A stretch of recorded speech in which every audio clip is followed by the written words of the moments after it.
Al-Hati, né le 18 juillet 1973, marié et père de 7 enfants, a été arbitrairement arrêté à son domicile dans l'affaire Goma Abdulaziz, un dossier totalement vide d'éléments d'accusation probants, par des éléments de la gendarmerie nationale et de son unité spéciale d'intervention, l'USIG, sans la présentation d'un mandat, dans la nuit du 21 décembre 2018, donc au lendemain même des élections législatives du 20 décembre 2018.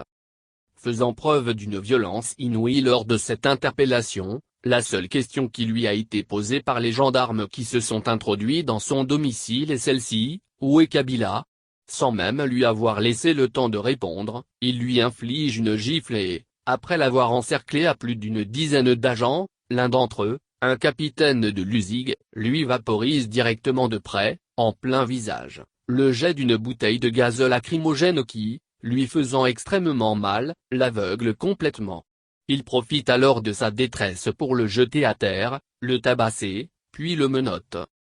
En réalité, Al-Hati connaissait ce nommé Kabila mais sous le nom de Kabirou, et après qu'il lui ait été décrit, il comprend qu'il s'agit de cet ami avec qui il était dans une cafétéria près de la station Shell à Ago, en face de la banque UTB, où il est immédiatement conduit. Mais, à leur approche de l'endroit, son ami Kabirou qui les a vus venir de loin a disparu en un clin d'œil, comme s'il connaissait ceux qui se dirigeaient vers lui en sa compagnie. N'ayant donc pas pu se saisir de son ami, les agents s'attaquent alors à lui, le passent à tabac avant de l'enlever, l'embarquant en le jetant dans leur voiture et prennent la direction du SCRIC à Ago et Kakaveli.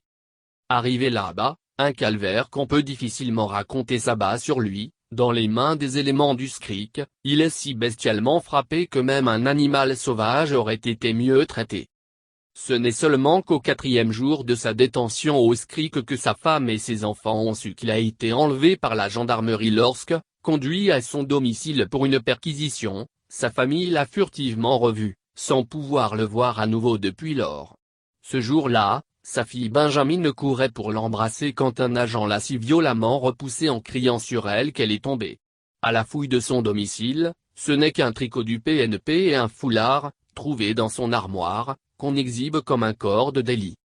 De retour au SCRIC, on lui fait signer, sous de vives menaces, certains documents sans lui permettre d'en lire le contenu. Pendant 27 jours, on le trimballe tour à tour dans 5 cellules, sans visite ni soins médicaux, sans même lui permettre de se brosser les dents, ni lui donner un simple cure-dents pour son hygiène buccale, alors qu'il a eu à souffrir de paludisme et de maux d'yeux. Après que les 16 personnes qu'ils sont au total à être incarcérées dans l'affaire Goma Abdulaziz aient été arrêtées et détenues pendant les 27 jours au SCRIC à Ago et Kakaveli, ils ont été transférés dans cette villa dans l'enceinte de l'ancienne direction de la gendarmerie nationale où ils ont été cachés car constamment enfermés dans le noir. Ensuite transférés à la prison civile de Lomé pour un temps, ils sont à nouveau ramenés à la gendarmerie nationale où ils sont au total 60 détenus politiques et 11 autres détenus pour d'autres affaires à être enfermés dans la villa-prison où ils étaient auparavant détenus.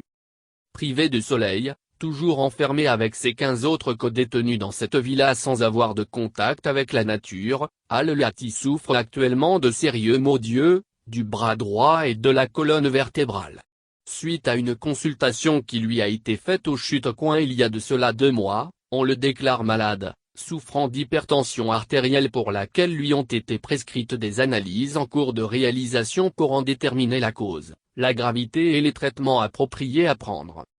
Sa fille Benjamine, sur laquelle le gendarme avait crié et jeté au sol lors de son arrestation enlèvement à domicile, est décédée de chagrin entre-temps, après avoir réclamé en vain pendant des mois son papa qui n'a pas été autorisé à assister à son inhumation dans la terre togolaise qu'on ne peut que lui souhaiter légère.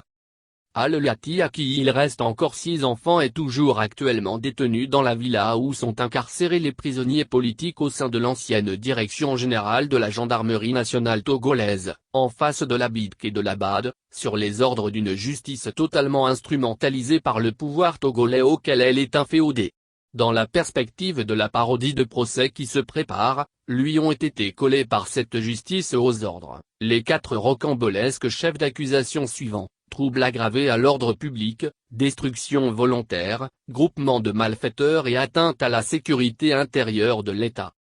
Parce qu'il a été sauvagement torturé et a subi des traitements cruels, inhumains et dégradants tout au long de sa détention comme les 15 autres prisonniers politiques de l'affaire Goma Abdulaziz, Al-Lati doit être libéré immédiatement et sans condition comme le prescrivent le code pénal togolais et les instruments internationaux ratifiés par l'État togolais.